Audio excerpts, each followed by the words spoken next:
Hello guys, in this video I am going to show you how to set to avoid motorways in the Here We Go application.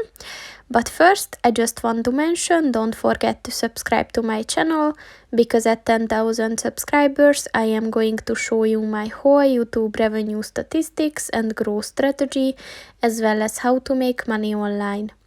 Let's jump into it.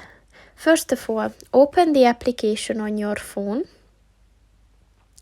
And then just drag this section at the bottom of the page up to see more functions.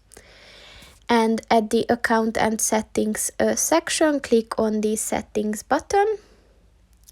And at the navigation section, click on the route preferences button.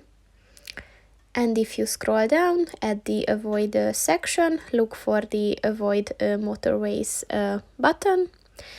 And just click on the little box next to it, and once it has a tick next to the section, it means that this function is on.